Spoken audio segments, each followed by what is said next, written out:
This video has been based on a post I did on Facebook. And check the link below and you can go and see the post if you want to. The post was about why I don't pay commission on retail sales. And the post sort of got an awful lot of threads in there talking about doesn't add up, retail, money for nothing, retail's good, you must recommend. Now let's just pull it back for a second. I'm going to do the maths for you because some people are saying my maths don't add up. So we're going to sort that out today as well.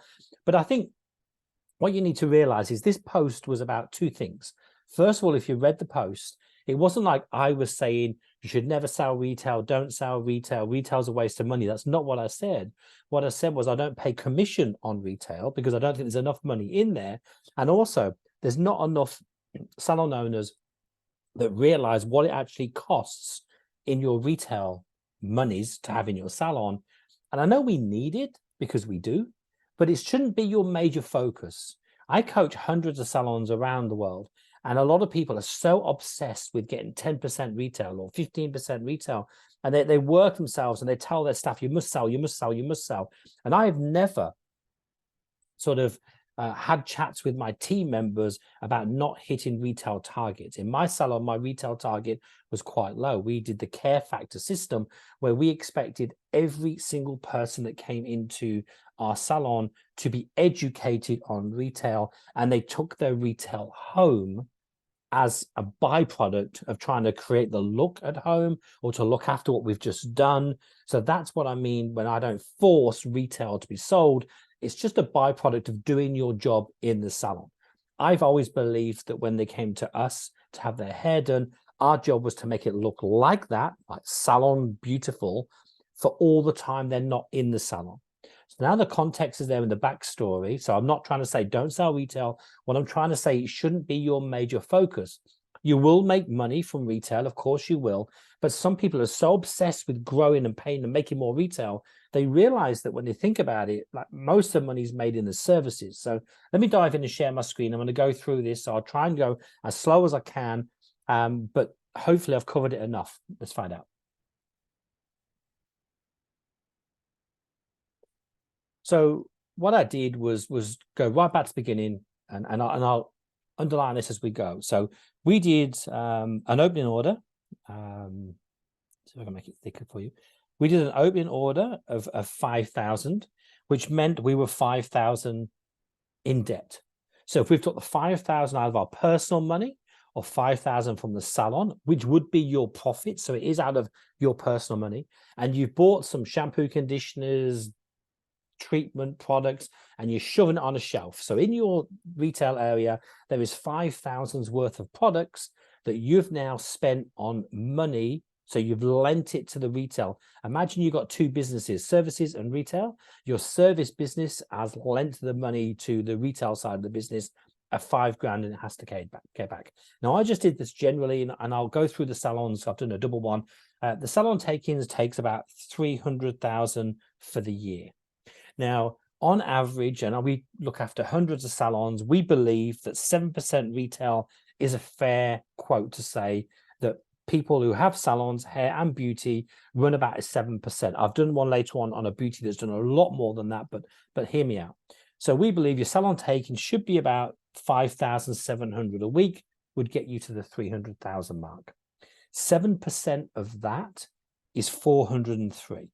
So each week, if you're making 7% retail and you're doing around 300,000 a year, 403 a week, 21,000 a year will come from retail. Now, some people forget this number. They look at that and go, I've made 21,000 a year out of this, but you haven't. So I want to dive in and explain. Now, what I did do was I worked this out on 100%, like buying a shampoo for £10 or $10 and selling it for £20 or $20. We've just doubled it. Now, I don't know about you, but most people that I've worked with over the year, L'Oreal, Weller, you don't actually get 100% back anymore. The squeeze is starting to happen. You know, if you're going to, we started way back when rock and roll came out, you're starting to only get 80% of the money, not the full 100. Hence why I don't pay commission, but we'll talk about that in a second. And we decided, because of this post was about commission, you're paying your staff 10% of what they sell. So if it's a £20 product, which we've worked it out to be, you're paying them £2. Nice and simple, okay? So just 10% of the money, you're going to pay them back. You know, if they sell a retail product for £20, you're going to give them 2. Okay, this is my scenario of why we don't do that. So in the first week, so you did 403 in your very first week, which meant that 5,000 debt has now gone down to 4,597. You paid some back. And then you've got to pay commission, which is the 10% of the 403. So you paid 40 commission. So now you owe 4,600. And then you've got to restock this shelf. You can't leave the shelf empty, because I don't know about you, but most people I know tend to buy the same product. And now you've got to buy that product back, and it costs you half of what you spent, 201. And now that means that even though you thought it was 4,500, it's actually 4,838. So after week 1, you still owe 4,838. And then we go next week, next week, next week, next week. And I sort of, instead of boring you with that, I just jumped all the way through. So paying off 162 a week, because that's all you're making out of that 403. So I just want you to make sure you can see this. So out of your 403, you're only making 162. Now, I haven't counted any VAT, GST, or taxes involved in this.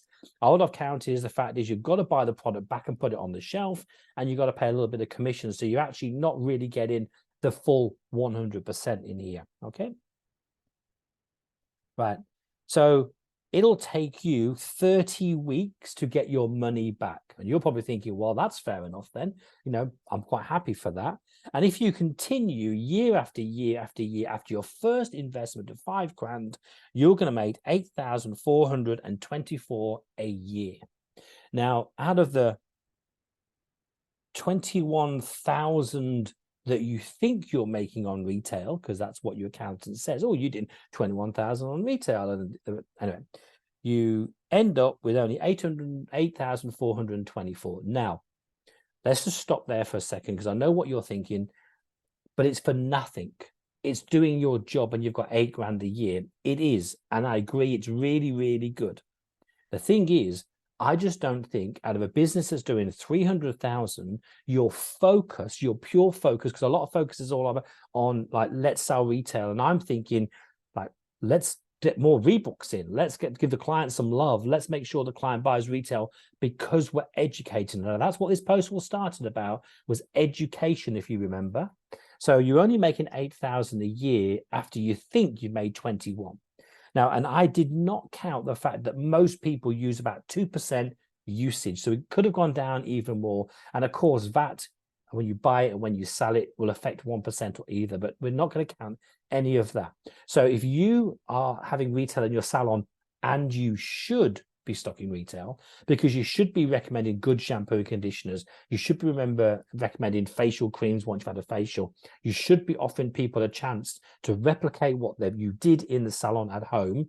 But what I'm trying to get out of this video, and maybe it didn't come across on the post too well, this shouldn't be sell, sell, sell. Because as I look into people's books and speak with salon owners, they talk about staff members not selling retail, and staff members not doing this, and staff members doing that. And I try and hold on a second. This is about the client journey. This is about you educating your clients by educating your team members doing their job correctly. And if we do that, it's money for nothing. I would take that 8,000 a year every single time, because that's all you're making is 8,000 a year. So be careful how much profit you're giving away by giving your staff members commission on this. But let's pull back a little bit. It's still money for nothing. Yeah. And by the way, without commission, you would make an extra 10,000, extra about 2,000 a year you're giving away in commission from this. And the question is, if you are giving commission to sell more products, that's what's wrong. That is exactly wrong. Because if you're giving commission to your staff member saying, I'll pay you to sell the shampoo to clients, where really, if you just do your job, it will actually get sold. If I literally did a great consultation and explain how to look after their hair at home, and explain what they needed to use, and offer them stuff to use, that should just happen. It shouldn't get rewarded for that. You know, maybe you should be rewarding commission on total takings, which sort of blends in a bit of retail and a bit of services. It's not just about retail. I'm hoping that's got clear. Okay, let's pull back. So I did another one. I did a business where I presume we'll go with the same thing again, a 600,000 business, so let's say $500,000, and we've got open order of 10,000. So if you, we'll go through here, we decided to a 600,000 business, an opening order of 10,000, which gave us a 10,000 debt. The salon will be taking about 11,500 a week, which meant 807 of that is going to be made up of retail. And of course, that means 807 of retail, you get to pay back a little bit through. I've missed a digit off the end of there, but it's okay.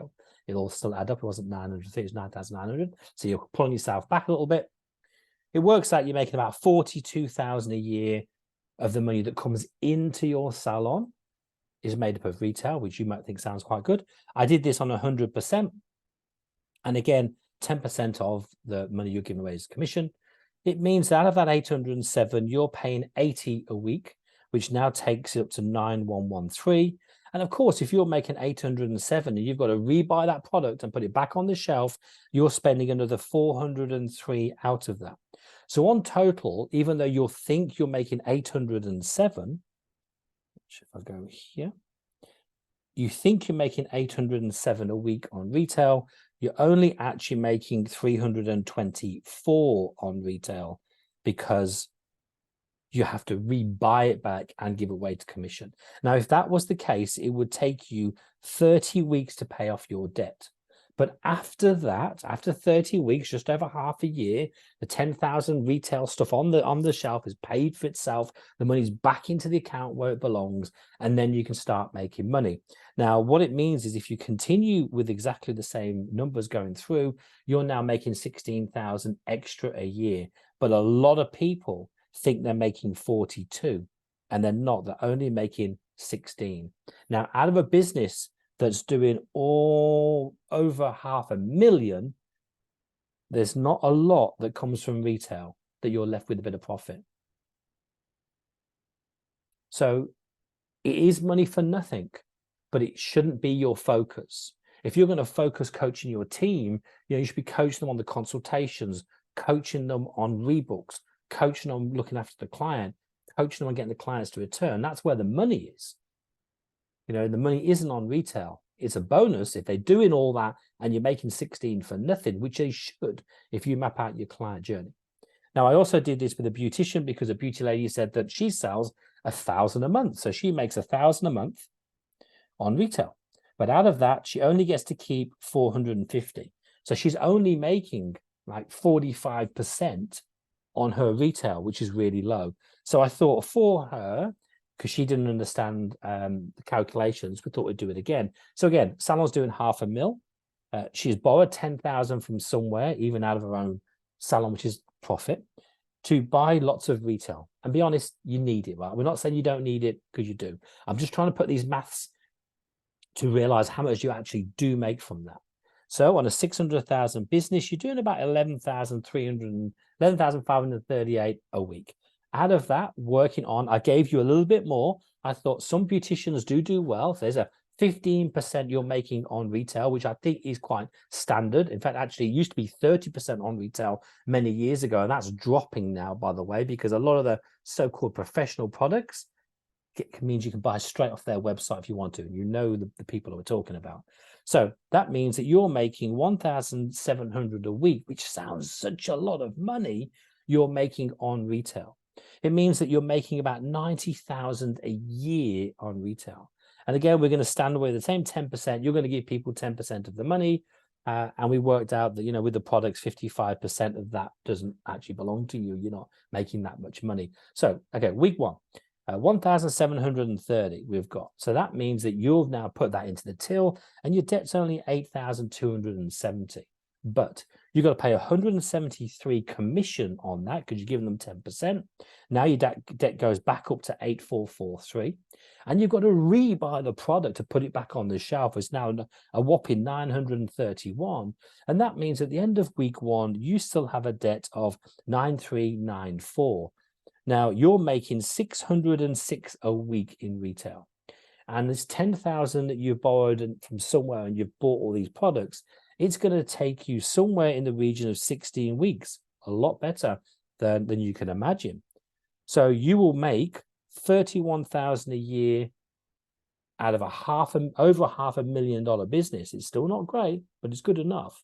But I want you to remember something. It's not 89,960, which we think it is, because we think that this figure is in a direct link to this. You think you're doing 90,000 worth of retail, you're actually only doing 31,000 profit is what you're actually making from it. So let's make sure that we know the numbers. Guys, I'm hoping that was clear enough. Just to conclude, the whole point of this video was like retail is something you should do in your salon to help your clients maintain what you've done in the salon when they're away. The one thing that I don't agree with is you shouldn't be paying your staff commission to sell retail, because I don't think you should sell anyone in our industry. We're in a service industry. We shouldn't pay them or reward them for selling products. To sell products should be the fact is the client should want the products or need the products due to the fact that you've had a great consultation. It shouldn't be about money with retail. And some salon owners, A, reward their team who's pushing products on clients, and they shouldn't, because they're just doing it for the money.